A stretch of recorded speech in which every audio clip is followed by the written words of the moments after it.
Goeiemôre geliefde gemeente en ook hartlik welkom aan alle besoekers wat vanmôre saam met ons is. Van die kerkraad af na die volgende paar afkondigings.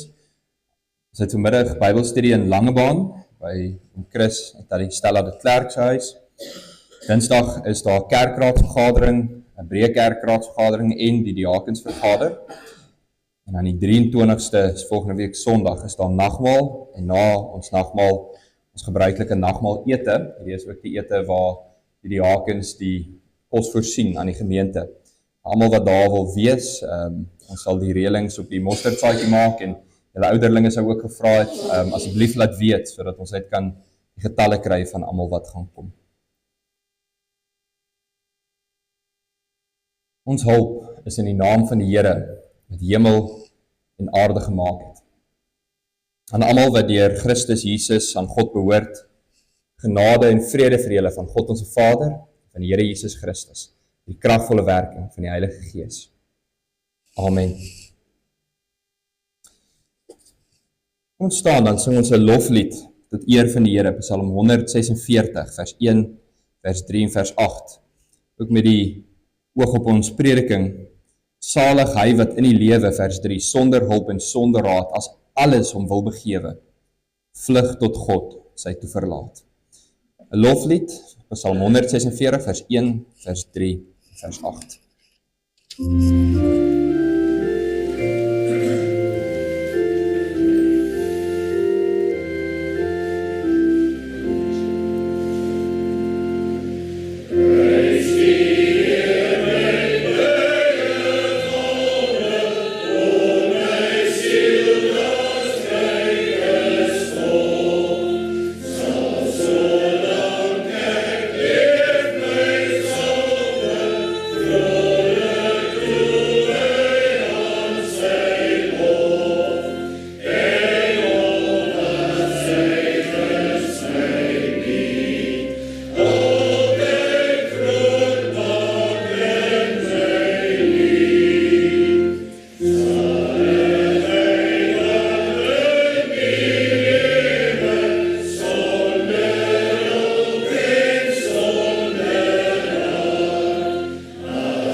Ons bely ons geloof saam in die woorde van die apostoliese geloofsbelijdenis. Ons sê dit in ons harte saam. Ek glo in God die Vader, die Almagtige, die Skepper van hemel en aarde, en in Jesus Christus, sy eniggebore Seun, ons Here, wat ontvang is van die Heilige Gees, gebore uit die maagd Maria, wat gelei het, onder Pontius Pilatus gekruisig is, gesterf het en begrawe is, wat die angste van die hel tot in die dood toe ondergaan het. Wat op die 3de dag opgestaan het uit die dood, opgevaar het na die hemel en sit aan die regterhand van God, die almagtige Vader, waarvandaan hy sal kom om die lewendes en die dooies te oordeel. Ek glo in die Heilige Gees. Ek glo aan 'n heilige, algemene Christelike kerk, gemeenskap van die heiliges, vergewing van sondes, die opstanding van die liggaam en 'n ewige lewe. Ons gaan sit en dan gaan ons saam luister na die wet van die Here.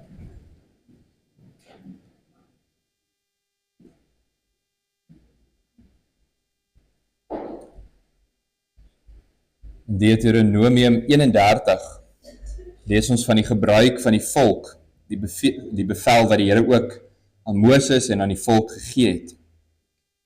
Ons lees saam uit Deuteronomium 31 en daarna uit Deuteronomium hoofstuk 5.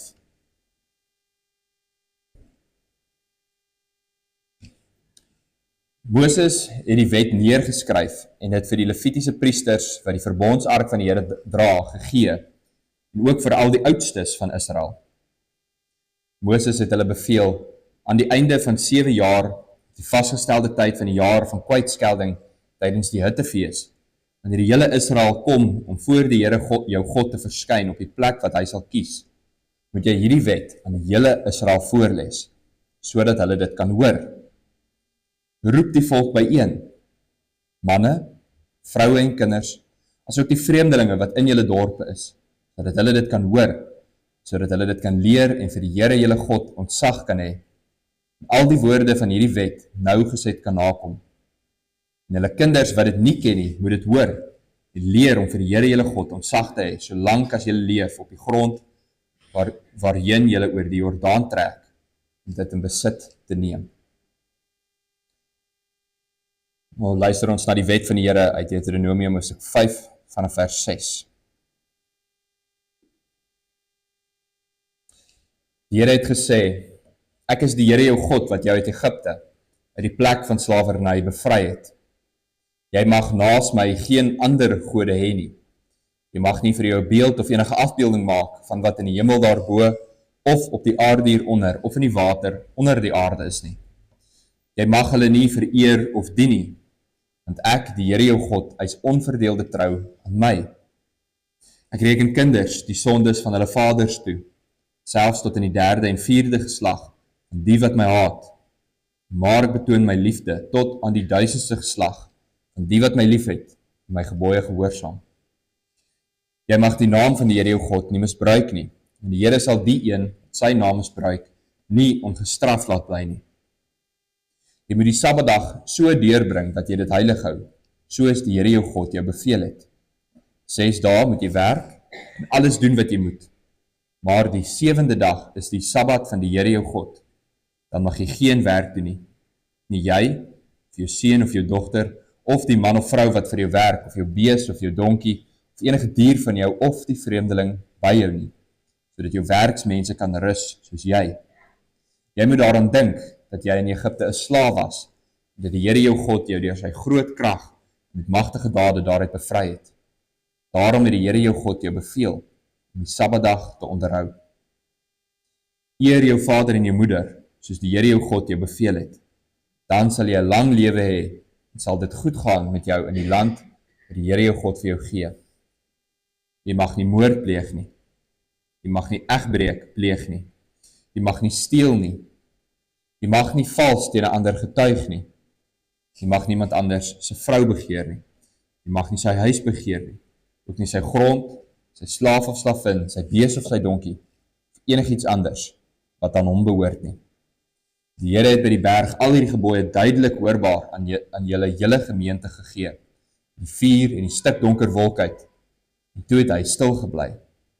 Daarna het hy dit op 2 plat klippe geskryf en dit vir my gegee. As deel van ons verootmoediging vir die Here, sing ons saam Psalm 31, terwyl ons so bly sit, ons sing saam vers 1. Welsalig wie van skuld en straf onthewe die woord mag hoor, jou sondes is vergewe. Terwyl ons so bly sit, Psalm 32, vers 1.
ons bid saam.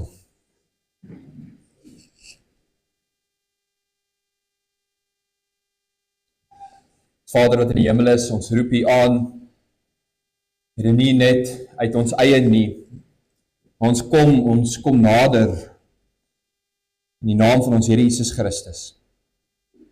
Hy wat deur die voorhangsel heen gegaan het, in die allerheiligste van die tempel, nie van die aardse tempel nie, maar voor die regterstoel van God sy offer aangebied het, 'n offer wat vir U aanneemlik was, sodat ons met vrymoedigheid vir U kan kom. En daarom kom ons vandag by mekaar in 'n ontmoeting met U. Daarom het ons vanmôre die vreugde, die vrymoedigheid om U aan te roep as ons Here, maar ook as ons Vader. Dankie dat U in die groot genade nie ons vergeld vir al ons sonde nie. En na alles wat ons teen U verkeerd doen, elke dag, elke oomblik, elke gebod wat ons breek, en nie net vandag en die afgelope ure nie, maar ook deur ons hele lewe en dit wat nog voor lê, dat U Seun reeds vir ons gesterf het, dat U ons lief gehad het, terwyl ons nog sondaars was. Dankie Here, vir die onuitspreeklike gawe, die groot genade, dat ons die verlossing mag hê, dat ons die kinders van God genoem mag word. En dit is ons ook. Dankie Here, dat U ons so lief het, dat U nie net met ons 'n verbond sluit en vir ons doop verseël met die water nie, maar dat U ook wanneer die tyd gereed is en nadat U ons wederbaar het deur U Gees, dat die doop van die Heilige Gees ook in ons harte laat plaasvind het. Dat U ons roep om 'n openbare belydenis van ons geloof te maak. Dankie Here dat ons, die meerderheid van ons vandag, getuies daarvan mag wees. Dankie ook dat U so besonder, nie net in een persoon nie, maar in ons elke een se hart werk. Dankie vir die geloof. Dankie dat U vir ons iets gee op aarde wat niemand van ons kan wegvat nie. Dankie dat U ons deel maak van iets groter as onsself. Dat dit nie net gaan oor die individu nie, maar dat dit ook, dat U vir ons inlyf in die liggaam, dat ons deel het aan die lewende gemeente, aan die kerk van God. En dat ons saam mag kom, mekaar aan te moedig, aan te spoor, om te volhard in die geloof, dat ons môre getuies kan wees van 'n belydenis van geloof.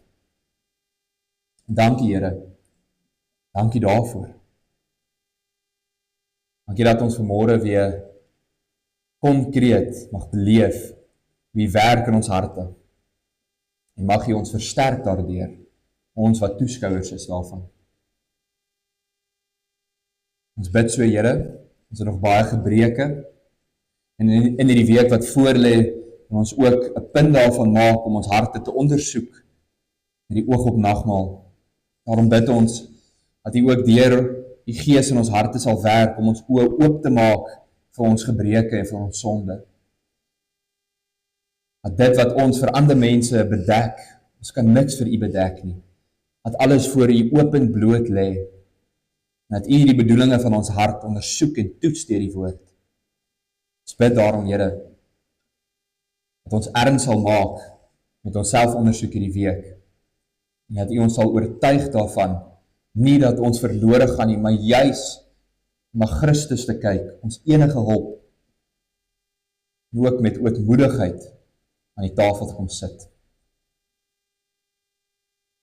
Ons bid Here dat U sal wees met die wat siek is, en swaar kry, ons slegte nuus hoor, ons verlang na geliefdes wat ver is, ons so wens ons kan iets doen aan die wat siek is, wat kwellings het, dat dit wat die medisien nie kan genees nie. Ons bid Here dat U sal krag gee. Ons bid dat U ons moed sal gee, waar ons onseker is oor dit wat voor lê. Ons bid Here dat U ons sal bystaan en vashou aan U in die geloof. Dis ook so met mense wat eensaam is, en die wat niemand anders het, nie 'n skouer het om op te leun nie, wees tog vir hulle 'n rots en 'n vesting. Ons bid Here bovenal, dat U sal wees met die gelowiges wêreldwyd, die kerk reg oor die wêreld, as sy vervolg word, as sy bespot word, as sy ook haar lydensweg stap, en haar vervulling in die lyding van Christus. Ook hier in Suid-Afrika, ook ons gemeente, Here, wees so met U kerk. Ons bid dat U vanmôre ons ore sal oopmaak en ons harte ontvanklik sal maak, dat U die saaigrond sal voorberei vir die woord wat vandag gesaai word. En help ook so die diensknegte wat spreek na die mening van die Gees, mag hulle so sê, so spreek die Here, nie vir hulle eie eer en opbou nie, maar tot eer van U naam, tot opbou van die gemeente. Mag dit wat ons sê en wat ons doen, U tog aanneemlik wees, Here ons rots en ons verlosser, in Christus Jesus ons Here se naam. Amen.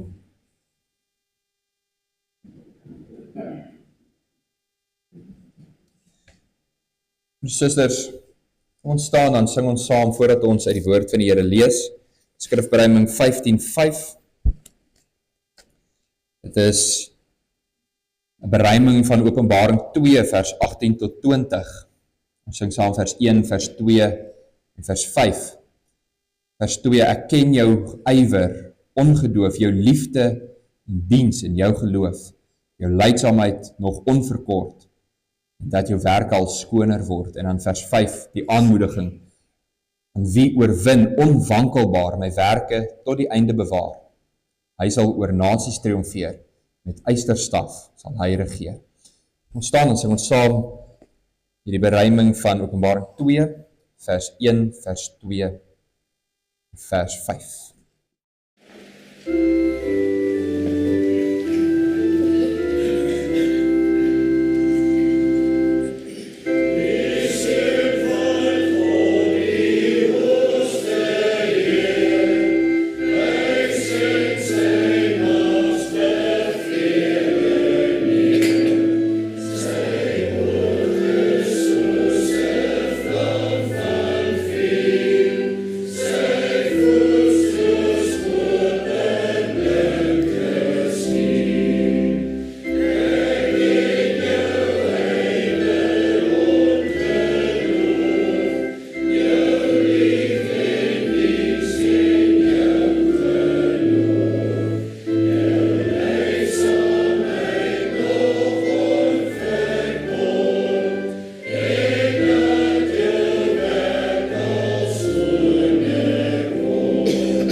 Lees vanmôre saam uit die woord van die Here uit die Evangelie volgens Lukas. Ek lees vanaf hoofstuk 9 en ek lees vir ons uit die 1933-53 vertaling.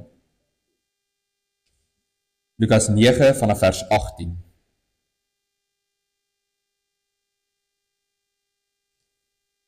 En toe Jesus besig was om alleen te bid, was die disippels by hom. En hy vra hulle en sê: Wie sê die skare is ek? En hulle antwoord en sê: Johannes die Doper, en ander Elia, en ander dat een van die ou profete opgestaan het. En hy sê vir hulle: Maar julle, wie sê julle is ek? Petrus antwoord en sê: Die Christus van God. Toe gee hy hulle 'n streng bevel en gebied hulle om dit aan niemand te vertel nie. En hy sê: Die seun van die mens moet baie ly en verwerp word deur die ouderlinge en die owerpriesters en skrifgeleerdes en gedood word en op die 3de dag opstaan.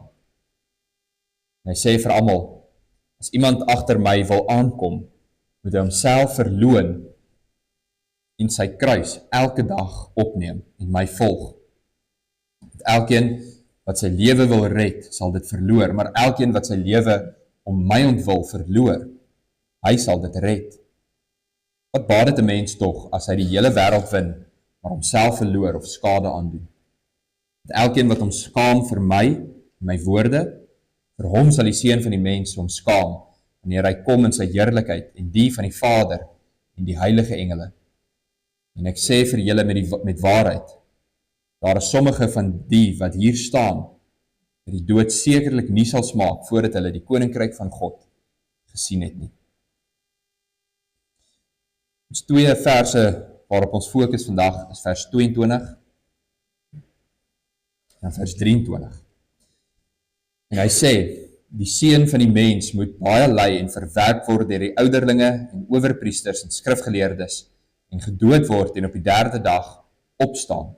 En hy sê vir hulle almal, as iemand agter my wil aankom, moet hy homself verloon en sy kruis elke dag opneem en my volg.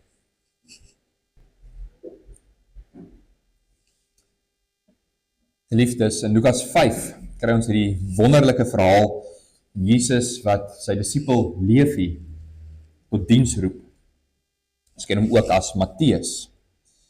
Jesus het eendag verby die plek geloop waar hulle al die belastinggeld insamel en daar hou. Daar sit Levi, hy is 'n tollenaar, hy is verantwoordelik, dit is sy werk om die geld te bereken, hoeveel elke persoon moet betaal, dan dit in te samel en dan dit te tel. Jesus hom daar sien sit, sê hy vir hom, volg my. En net daar staan Levi op, hy los alles net so, en hy volg vir Jesus. Het is 'n geweldige aangrypende verhaal, en eintlik is dit vir ons 'n bietjie vreemd en moeilik om te verstaan, want besef hy nie wat hy nou net gedoen het nie.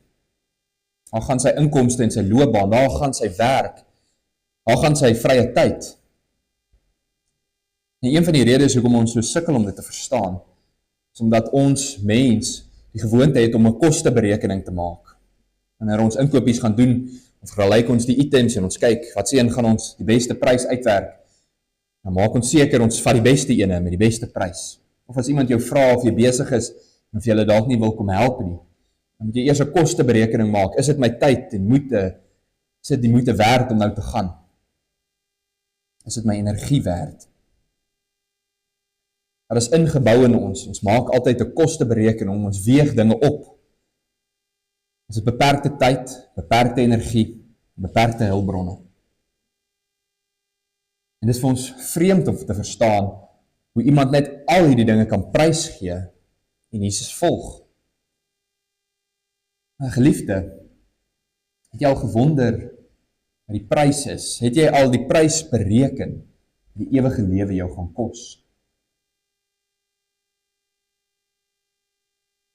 As eintlik net een regte antwoord. Die ewige lewe kos niks nie, want ons kan dit nie bekostig nie, en dit is ook nie te koop nie. Nie met ons tyd nie, nie ons geld nie, nie ons werk nie, met niks. Ons kan nie die ewige lewe kry nie. Dit is die slegte nuus. Die ewige lewe het verlore gegaan, toe Adam en Eva in sonde geval het. Alle mense het gesondig, en dit wat op ons rekening staan, dit wat ons moet betaal, is die ewige dood. Dit is wat ons skuldig is. Die hele wêreld staan skuldig voor God vir dit. Almal ontbreek aan die heerlikheid van God, want almal het gesondig. Die loon van die sonde is die dood.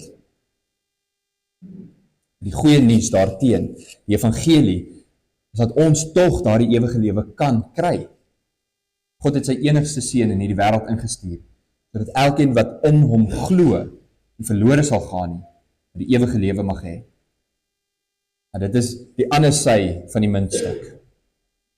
Elkeen wat met 'n lewende en 'n ware geloof die Here Jesus omhels, sal die ewige lewe verniet kry. Dit is geskenk uit genade van God.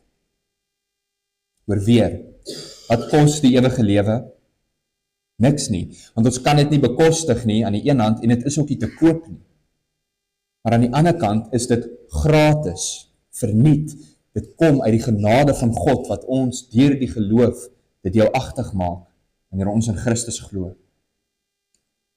En tog het dit iets gekos. Die ewige lewe het gekos, dat die Vader sy seun na hierdie wêreld moet stuur. Dat hy as mens onder ons kom woon, dat hy gedurende sy lewe, sy hele lewe, maar veral aan die kruis, die helse pyn en smart moes verduur. Dat hy verwerp word deur die wêreld, en in ons plek die vloekdood van die kruis moes dra. Dit het gekos, dat die Here hom deur sy gees uit die dood opwek, en dat hy op die derde dag uit die dood opstaan. Maar terselfdertyd het die ewige lewe die duurste prys gekos, die bloed van die lam van God. En nie silwer of goud nie, maar die kosbare bloed van Jesus Christus ons Here. Met genade is ons gered, deur die geloof. Selfs ons geloof is 'n geskenk uit die hand van die Here. En vir ons is daar nie meer verblydende nuus as hierdie nie. Dit is immers die evangelie. Maar hierdie goeie nuus, wat elkeen van ons wat belydende lidmate is, bely het, en wat ook jy, burger, vanmôre gaan bely vir almal. Maar dit noem ons die ware en die lewende geloof. En dit is wat Lukas 9 ons leer. In die eerste plek, 'n ware geloof, dat dit berus op iets. Ons sê dat die geloof berus op 2 pilare in die katekismus. Vasstaande kennis en 'n vaste vertroue. In die eerste plek dan, die ware geloof, 'n vasstaande kennis. Jesus en sy disippels is in die gebied van Caesarea en Filippi. Nadat hy baie wonders gedoen het, die mense gevoer het, en oral omgegaan het en die mense geleer het uit die woord van God, gaan hy vir 'n oomblik weg om alleen te bid. Dan wanneer die disippels by hom aankom, vra hy vir hulle, wie sê die skare, wie sê die mense daar buite, wie sê hulle is ek? Die mense was immer so opgewonde oor Jesus, hulle was so bly as hy in die stad ingekom het, hulle het gedink dat hy een van die groot profete was, Johannes die Doper. Vir hulle is die tye van die Ou Testament, die tye van die vorige profete, dit was die goue tye, die goue standaard. Daarom het sommiges van hulle gedink dat een van die ou profete opgestaan het. In daardie tyd is Elia veral belangrik, omdat hy lewendig in die hemel opgeneem is, het hulle gedink dat hy eendag weer gaan terugkom. Miskien is hierdie Jesus Elia. Die mense het baie opinies gehad oor Jesus. Selfs koning Herodes het hierdie teorie gehoor. Vandag is dit nog erger. Die kultuur leer dat ons nie een vaste siening oor Jesus moet hê nie, maar ons moet elkeen ons eie siening oor Jesus hê, ons eie persoonlike opinie. Ons kan dan verskillende teorieë ook hoor. Jesus was 'n goeie morele voorbeeld. Ja, selfs die ander gelowe bely dat Jesus 'n belangrike profeet is, maar hy is nie die belangrikste profeet nie. Hy is iemand wat goeie waardes vir die mense geleer het. Hy is 'n leermeester gewees. Nou, al hierdie teorieë, al hierdie opinies skiet ver te kort. Lukas maak dit ook duidelik dat Jesus ontevrede is met die mense se opinie, met die mense se antwoord. Nie omdat die antwoord verkeerd is nie, maar dis omdat dit onvoldoende is. Daarom draai hy nou aan sy disippels toe. As daar iemand is wat sal weet wie hy werklik is, dan sit hierdie manne soos Levi en soos Petrus, wat hom nou al van die begin af van sy dienswerk volg. Hy sê vir hulle, maar julle, sê julle is ek. En dan antwoord Petrus namens hulle almal, u is die Christus van God. En dis nou 'n goeie antwoord. In die disippels se kop het hulle baie spesifiek aan iets gedink. Hulle het gesê dat die Messias die perfekte koning is wat die Here sal stuur aan die einde van die tyd. Een wat die Here al van ewigheid af gekies het om die mense te kom regeer. Hy sou die groot kragte van die tyd oorgooi en hy sou as koning regeer sodat ons in vrede en rustigheid en geregtigheid kan leef. Hy is die gesalfde, dit is wat die Christus beteken, die gesalfde, die Messias van God. En hier staan hulle koning nou voor hulle. Dit is wat Petrus 'n pragtige belydenis sê. U is die gesalfde, die uitverkore koning wat ons in vrede gaan laat lewe, 'n verlossing gaan bring.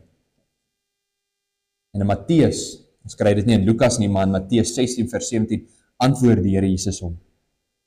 Gelukkig, geseënd is jy Simon Bar-Jona, Want vlees en bloed het dit nie aan jou bekend gemaak nie, maar my Vader wat in die hemel is. En elkeen wat Jesus waarlik en opreg bely, wat die werklike ware geloof in hom maak, en geloofsbelijdenis in hom maak, vang dit nie uit homself nie. Dit kom van die Vader af. En selfs Petrus se pragtige belydenis is nog onvoldoende. Die disippels het te polities gedink. Selfs na Jesus se opstanding sal hulle vir hom vra, Here, is dit nou die tyd dat u die koninkryk van God gaan laat deurbreek? Hulle het nog te polities gedink daaraan. Daarom sê die Here vir hulle, nie nou uitgaan en vir die mense gaan vertel, ek is die Christus nie. Dit is waar, ek is die Christus. Maar julle verstaan dit nog nie reg nie. Christus moet eers baie ly, verwerp word deur die ouderlinge en die owerpriesters, en gedood word en op die derde dag opstaan uit die dood. Want dan sal julle waarlik verstaan wat dit beteken. Die disippels is reg. Jesus is die gesalfde, die groot koning van God, wat verlossing vir die mens kom bring het. Hy is die een, deur wie ons die ewige lewe deelagtig word. Die skare is ook reg. Hy is ons hoogste leraar en ons volmaakte profeet. Maar hy is nie net die boodskapper nie. Hy is die boodskap self. Dit is wat die profete van die ou tyd immers verkondig het, dat die Christus moet ly en daarna sy heerlikheid ingaan. Voordat ons 'n belydenis maak, moet ons die regte belydenis maak. Daarom kos ons geloof en ons belydenis ons, dat ons 'n vasstaande kennis moet hê. Vasstaande kennis oor die evangelie uit die woord van die Here, maar ook nie iets wat van mense oor vir ons geleer word nie, iets wat die Here self, die Vader, aan ons openbaar. Daarom moet elke persoon wat hulle geloof bely seker maak dat hulle die evangelie reg verstaan. Dit bring ons by die laaste deel van ons teks uit. Nie net 'n ware geloof nie, maar ook 'n lewende geloof. Ons wees nou eerlik. Hoe baie van ons mense, hoe baie van ons vriende of familie, hoe baie mense vanmôre hier die belydenis afgelê, en nou is dit alright. Nou kan ons maar rustig terugsit, so af en toe bietjie kerk toe kom, so af en toe 'n gebed doen. Alles sal oukei wees. En dit is om geloof in Christus goedkoop te maak. As dit is wat 'n ware geloof is, as dit 'n reddende geloof is, dan moet ons eintlik na die Bybel toe gaan en dit herskryf en sê, die weg is breed en die poorte is groot oop. Almal kan maar inkom. Die geloof moet lewendig wees. Ons belydenis moet 'n lewendige belydenis wees.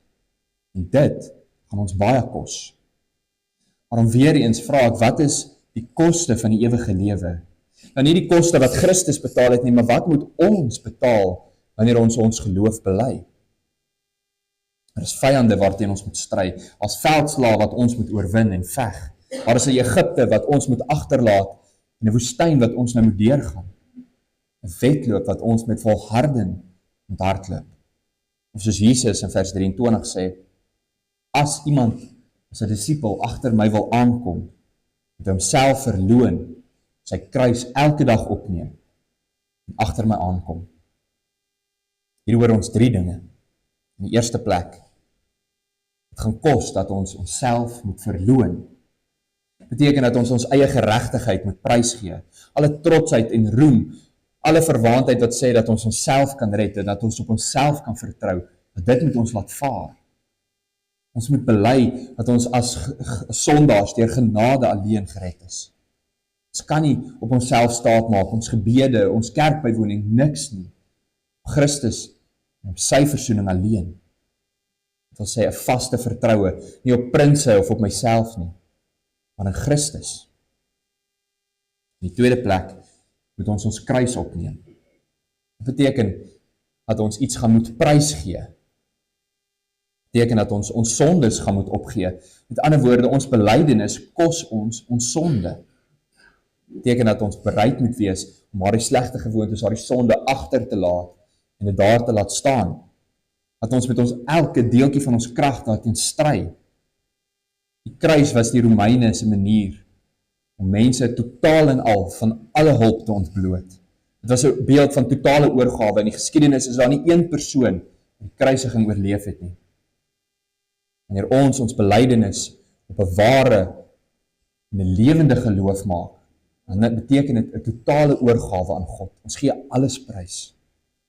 En dit eis ook dat ons elke dag ons sondes gaan moet kruisig. Dat ons moet vas staan teen ons vleeslike begeertes, of dit nou klein is of groot is. Daar is nie iets soos klein of groot sonde. Al worstel ons elke oomblik daarteen en al kry dit soms die oorhand oor ons. Ons kan nie voor die sonde soeg nie.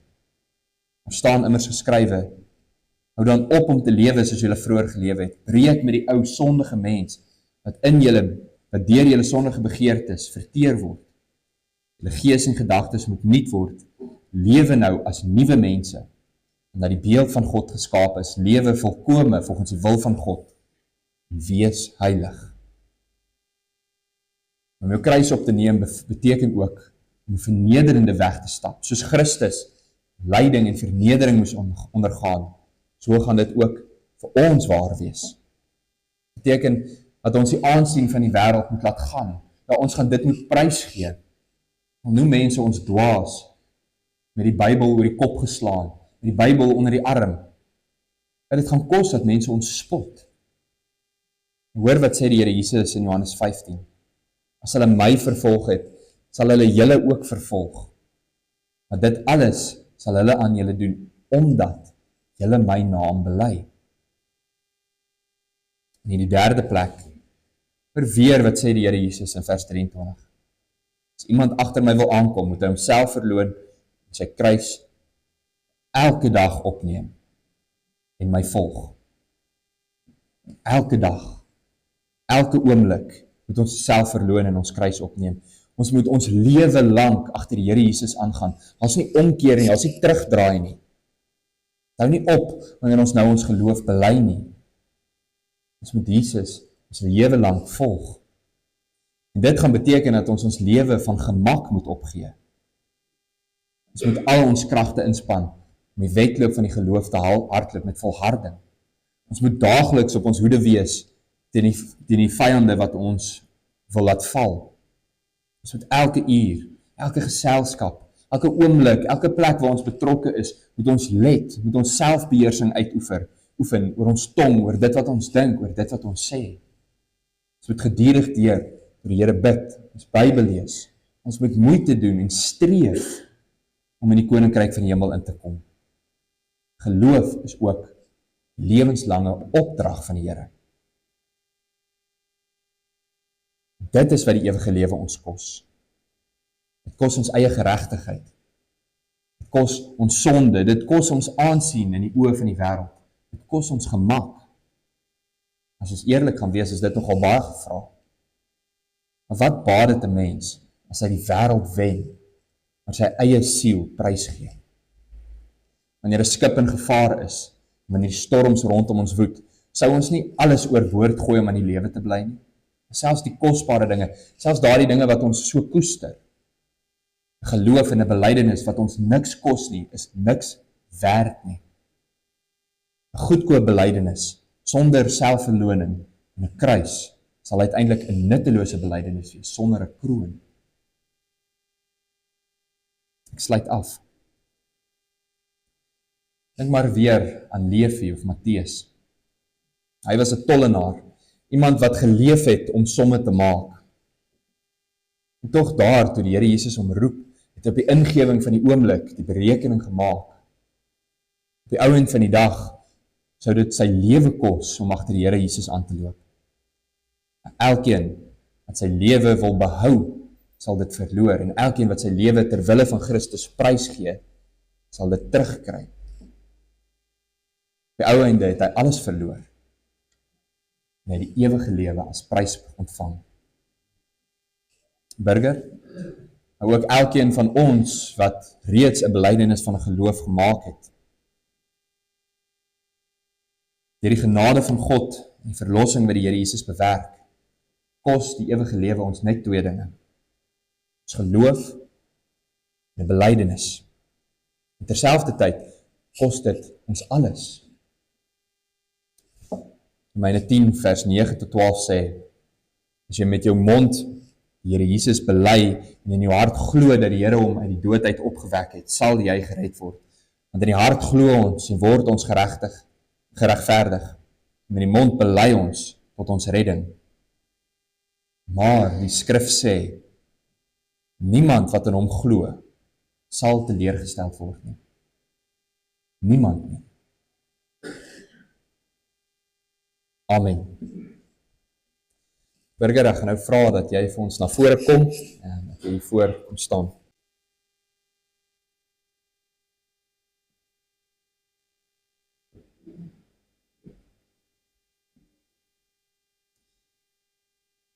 Geliefdes in die Here Jesus, God het in sy Seun, ons Here Jesus Christus, die verbond van genade met ons en ons kinders opgerig.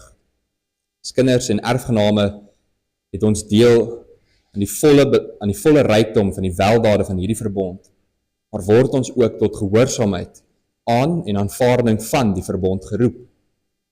Daarom moet verbondskinders, wanneer hulle tot die nodige insig gekom het, hulle geloof openlik in die midde van die gemeente bely, ook hulle voorneme om deur die krag van die Heilige Gees die verbondsgemeenskap met God te onderhou. Gelei deur die Gees van God en deur sy woord, het Burger vanmôre die kerkraad gevra of hy openlik sy geloof hiervoor ons kan bely.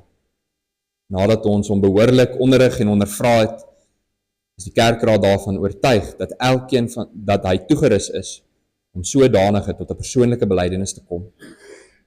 Derhalwe word aan elkeen van julle nou vir jou Burger die geleentheid gegee om jou geloof te bely. Burger, jy kom nou hier voor die aangesig, nie net van mense nie, maar ook van God, om jou geloof te bely. Daarom versoek ons jou in alle opregtheid op die volgende vrae te antwoord. Ek gaan die vrae lees en dan gaan ek jou vra. Glo jy in die enige ware God, Vader, Seun en Heilige Gees, in wie se naam jy gedoop is? Glo en bely jy, dat al is jy in sonde ontvang en gebore, en nog steeds tot alle boosheid geneig, dat jy tog in Christus geheilig is, en deur die Vader tot sy kind aangeneem is, en deur die Heilige Gees, tot 'n nuwe gehoorsaamheid opgewek is. Glo en bely jy, dat die Ou en die Nuwe Testament, die woord van God, die volkome leer van saligheid bevat, soos dit ook in die belydenisskrifte van die gereformeerde kerke uitgedruk word, en hier geleer word. Is dit jou voorneme, om deur die genade van God in hierdie leer tot aan die einde van jou lewe standvastig te volhard, die verbondsgemeenskap met God te onderhou, om van harte lief te hê en in gehoorsaamheid aan sy woord te dien, in die wêreld en sy begeerlikhede af te sien, en jou lewe en saligheid buite jouself in Christus te soek, en so hierdie belydenis van jou met 'n godsvreesende lewe te bevestig. En laastens, beloof jy, terwyl die volle gemeenskap met die kerk van Christus nou vir jou ontsluit sal word, om as 'n lewende lid van hierdie kerk die bediening van die woord en sakramente ywerig te soek, die gawes gewillig met vreugde tot nut en saligheid van ander lede, tot uitbouing van die koninkryk van God aan te wend, en dat jy aan die Christelike vermaning en tug sal onderwerp as jy in leer of lewe afwyk. Burger, wat is jou antwoord op hierdie vraag?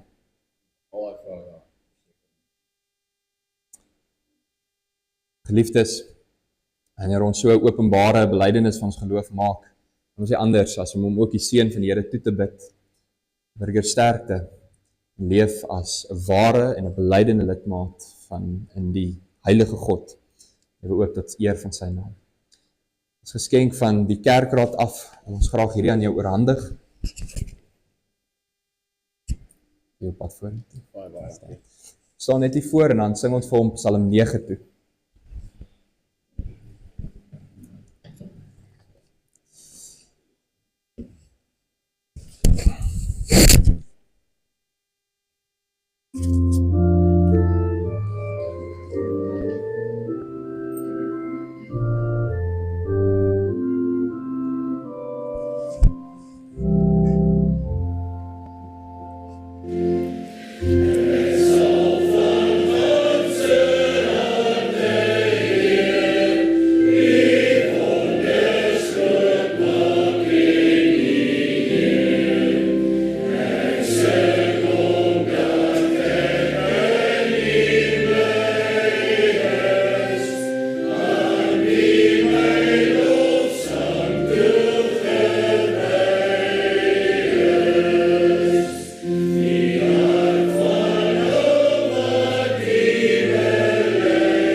Liefdes, voordat ons geleentheid gee vir die opname van ons kollekte, kom ons bid eers saam.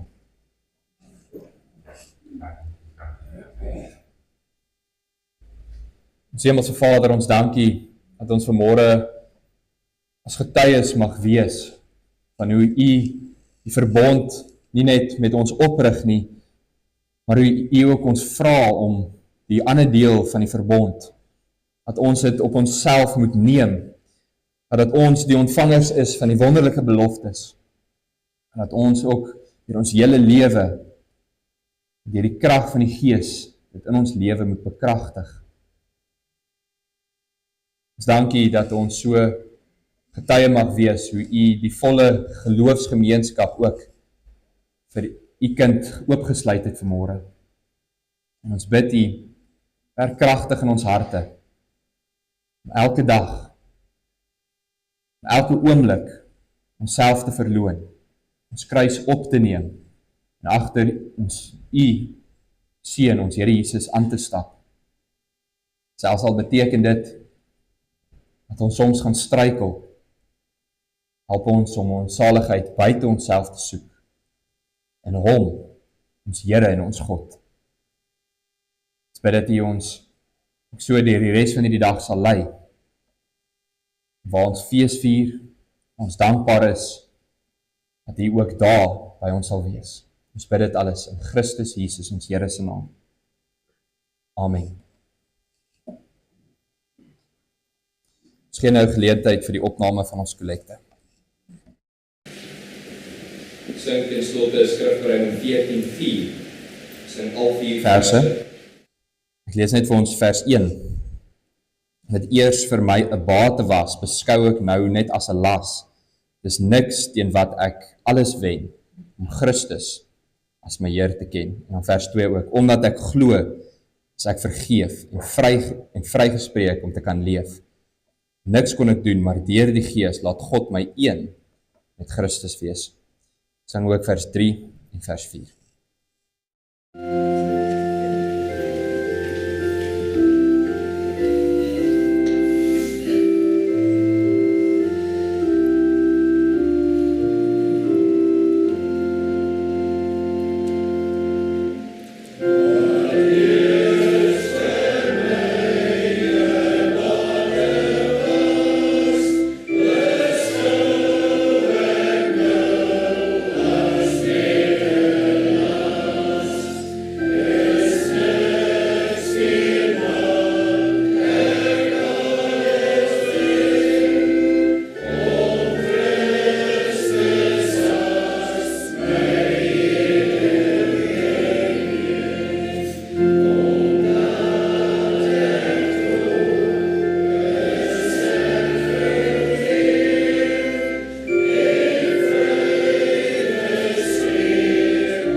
Liefdes, ontvang die seën van die Here en gaan ook hierdie week in sy vrede.